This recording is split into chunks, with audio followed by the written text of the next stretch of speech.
Պարոն Կարագոզյան, կոդերի վիրացման հետ կապված դեմ եք առհասարակ նախագծին, այսինքն դա պետք է դեռ վրա մշակվի նոր, թե առհասարակ դեմ եք դրա անիմանը, որովհետև մենք երեք իշխանության ներկայացուցիչին հասցրեցինք, ասած, որ ավելի շատ միտված է ապօրինությունների դեմ պաշտպանելու համար, ներմուծված հեռախոսների եւ պետք է քաղաքացիների անձնական տվյալների պաշտպանվածության բարձրացնել Շեն Սահմանյան, հստակեցնենք դրա մշակման։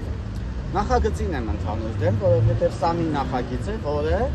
ունքի տեղը հանում է աչքը, հերթական այդպես որոշումներն են, հա, բոլոր որոշումները միշտ այդպես են, թարս անել, հա, ինչի եմ դեմ, որովհետև առաջին չեմ ուզում վերահսկվել, չեմ ուզում մտնել իմ անձնական կյանք, և դա օրինաչափ չի, և դա ստեղծում է ռիսկեր, որ Հայաստանի Հանրապետության քաղաքացիները պետք է անհամաչափորեն լինեն վերահսկողության տակ, ինչա իրանք ունեն ալիբի, իբրև թե հանցագործություններ են կանխարգելում։ Ես արդեն շեշտեցի, որ այդ հանցագործությունները գնացեք կանխարգել եք ձեր իրավապահ մարմիններով հանդերձ։ Մի հատ դուրս Գյումրի իրավապահ մարմին չտեսանք։ Քննչական կոմիտեի նախագահը, որ էս էլի, բանու գործից անտեղյակ։ Մեր վիճակներ էս կլինի, չեք կարում հանցագործ բռնեք, չեք կարում, թող գնան մաքսայինները դրանով զբաղվեն, թող իրանք իրականում լավ էլ գիտեն անօրինական հեռախոսներ ներկրողներ նովան։ Հիմա դա դարձել են ալիբի, որ քաղաքացիներին վերահսկեն, կներեք, ես չեմ ուզում վերահսկեմ, դուք իմ իրավունքների, իմ ազատությունների հաշվին, չգիտեմ, ապօրինի հեռախոս բռնողներով մի զբաղվեք, իմ հաշվին մի զբաղվեք, դա ձեր պարտականությունն է, գնացեք պատշաճ վարչարարությամբ եւ պատշաճ դատաիրավական համակարգի ներկայացուցիչները, չունենք պատշաճ դատաիրավական համակարգի ներկայացուցիչ, չգիտեմ, թափուր է, այդ տեղերը թափուր է, նրանք մեր կողմից պարզապես անընդունելի են, եթե քննչական կոմիտեի նախագահը էս ըլվի, ումից ենք եկել ինչ պահանջում, չէ իրան պիտի հանեն աշխատանքից։ Տեսեք, դուք եք դա նշում, որ քննչական կոմիտեի նախագահից, այսպես ասած, սպասելիք չունեք ու մենք գիտենք, որ դուք պարբերաբար 1 տարուց ավել գուցե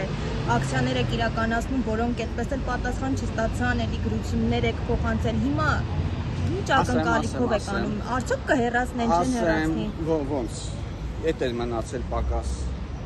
Ասեմ, մի տարուց ավել չէ, մենք նախորդ տարի 2025 թվականի մինչև հունիսի 1-ը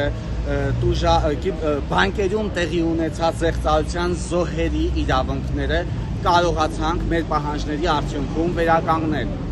Հաջորդ քայլը ներդրումային խարդախությունների հետևանքով տուժած քաղաքացիների իրավունքների մասին է։ Բանկերում խոսքը գնում է մինչև 2025 թվականի հունիսի 1-ի դրությամբ։ Այո, 2025 թվականի հունիսի 1-ի դրությամբ քաղաքացիների իրավունքները վերականգնվել են, սակայն կիբեր հանցագործությունները դեռևս բանկերում շարունակում են տեղի ունենալ, սա բոլորովին այլ խնդիր է։ Մենք խոսում ենք ներդրումային խարդախությունների մասին, որոնք տեղի են ունենում կեղծ զանգերի կենտրոնների միջոցով։ Մենք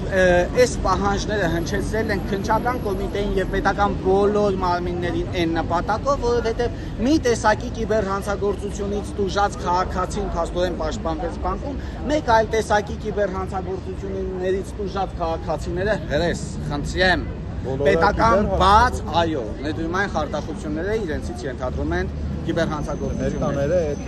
այո, բոլորը այդ ներկայացուցիչներն են եւ պետության անտարբեր սառը հայացքի ներքո տարիներ շարունակ Երևանի եւ տարբեր մարզերի, տարբեր քաղաքներում եւ տարբեր փողոցներում բացեի բաց փակցված էին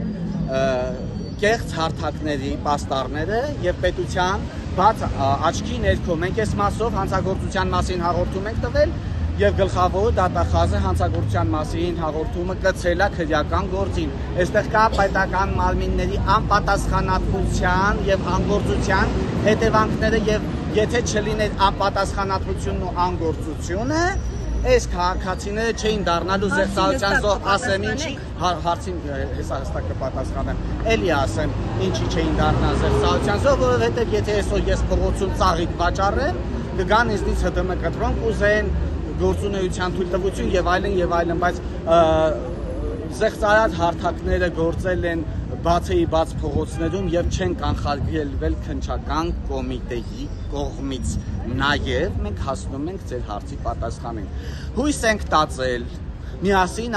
աշխատել ենք, աջակցել ենք քննչական կոմիտեին, ինչով որ կարող ենք։ Ներկայացել ենք պահանջներ, բավականին լուսաբանել ենք նրանց համար իրենց չիմացածը։ Հույս ենք տածել, որ մեր պետական մարմինը կամրապնդենք, բայց այդ հույսերը դառնում են ապարդյուն, որովհետև քննչական կոմիտեի նախագահը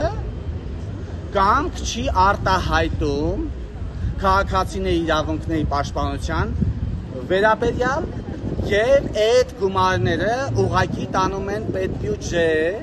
պետությանը տանելով հանցավոր տիրույթ։ Փաստորեն ստացվում է այնպես, որ պետությունը փուռ է դրել, հա? Թող աշխատում, թող հանցագործություններ լինեն, քաղաքացիները կտուժեն։ Ոչինչ քաղաքացիներին կասենք բացահայտելը դժվար է, հետո կասենք դրսից է, կասենք էս, կասենք այն, գործ չենք անի։ Եվ պետբյուջե կտանենք գումարներ, վարչապետի մոտ էլ կդառնանք լավամարդ։ Ուզում եք ասեք դրա համար է։ Վարչապետի աչքին թոզապչում քննչական կոմիտեի նախագահը։ Ձերծարարության գումարը ո՞նց է մտնում պետբյուջե։ Նկատի ունեք բանկերի հետ համագործակցություն կա, սխեմայով Տեսեք, ներդրումային խարտախությունները բոլորովին տարբերվում են բանկերում տեղի ունեցած ձերծարարություններից։ Սրանք երկուսն էլ կիբերհանցագործություններ են, բայց տարբեր բնույթի, տարբեր ժանրերի։ Ներդրումային խարտախությունների դեպքում բանկերը որևէ կերպ չեն առնչվում եւ որևէ մասնակցություն չունեն։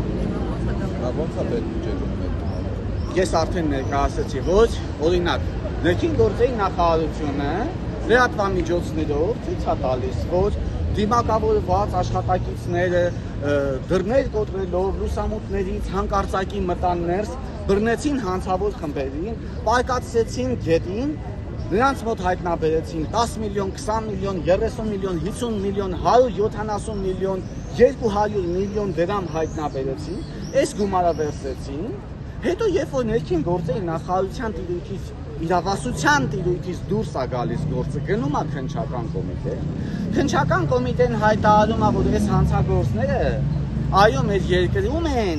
աշխատել, նստած են եղել ֆիզիկապես մեր երկրում, բայց թիրախավորել են օտարերկրյա քաղաքացիների։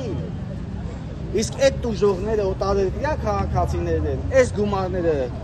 նրանց գումարներն են, մենք պետք է վերադարձնենք նրանց։